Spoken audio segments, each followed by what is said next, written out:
অথচ বিএনপির নেতৃত্বের আমি বলবো তাদের কাপুরুষতা, ক্ষেত্র বিশেষে অসততার কারণে, পর্দার অন্তরালে আপোষকামিতার কারণে বিএনপির মাঠ পর্যায়ের এই বিশাল তাদের যেই ত্যাগ এবং কুরবানি, এটা ব্যর্থ হয়েছে।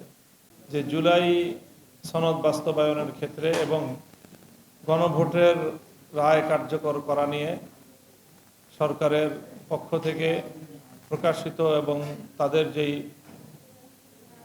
তাদের যেই কর্মকৌশল আমাদের কাছে স্পষ্ট হচ্ছে, এই বিষয়ে আমরা অত্যন্ত কঠোর একটা অবস্থানে যেতে বাধ্য হচ্ছি। আমরা বিএনপিকে আমি বলতে চাই যে বিএনপির সাথে আমাদের দীর্ঘ রাজনৈতিক সখ্যতার ইতিহাস রয়েছে।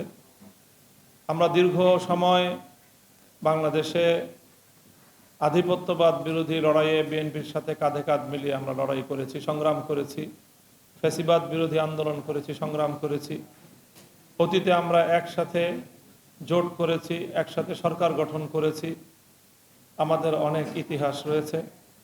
বিগত নির্বাচনেও, এই ত্রয়োদশ সংসদ নির্বাচনকে কেন্দ্র করেও আমাদের দল বাংলাদেশ খেলাফত মজলিস বিএনপির সাথে আমরা সমন্বয় করে একসাথে নির্বাচন করারও চিন্তায় ছিলাম। আমরা একটা দীর্ঘ সময় পর্যন্ত আমরা বিএনপির সাথে জোটবদ্ধ হওয়ার চিন্তাটা পজিটিভভাবেই দেখছিলাম।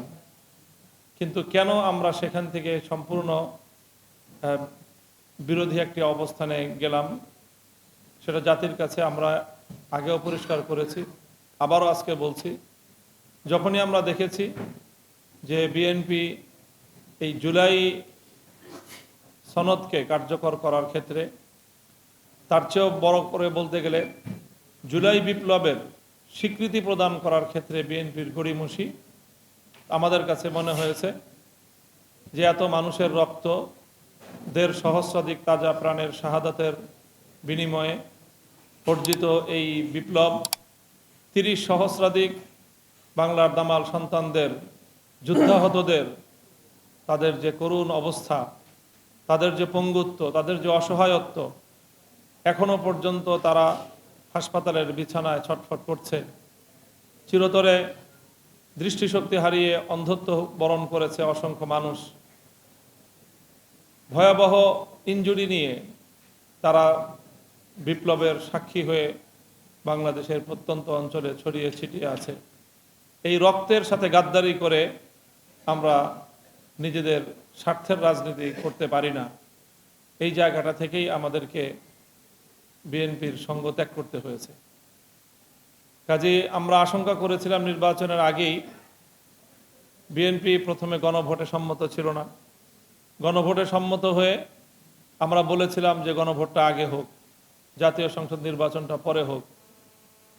বিএনপি সেটা নিয়ে মাঠ গরম করলো, সরকারের উপর চাপ প্রয়োগ করলো এবং শেষ পর্যন্ত গণভোট এবং সংসদ নির্বাচন একই দিনে করলো। তখনই আমাদের মনে শঙ্কা ছিল যে বিএনপি এই জাতীয় দুরভিসন্ধি আটতে পারে এবং আমাদের নির্বাচনের পরে আমাদের শঙ্কা বাস্তবায়িত হলো এবং বিএনপি ইউটার্ন নিল, বিএনপি পল্টি মারলো। এক কথায় বলতে গেলে শিশির মনির ভাই প্রশ্ন তুলে গেছেন যে কেন বিএনপি জুলাই বিপ্লবের কথা বেমালুম ভুলে গেল, বা আসলেই কি বেমালুম ভুলে গেল। আমার কাছে এটা পরিষ্কার উত্তর যে হ্যাঁ, বিএনপি জুলাই বিপ্লবকে ভুলে যেতে চায়। শুধু ভুলে যেতে চায় সেটাই নয়, বিএনপি ভুলে যেতে চাইলে ততটা সমস্যা ছিল না। বিএনপি জুলাই বিপ্লব এবং গণ অভ্যুত্থানের কথা জাতিকে ভুলিয়ে দিতে চায়। কেন ভুলিয়ে দিতে চায়?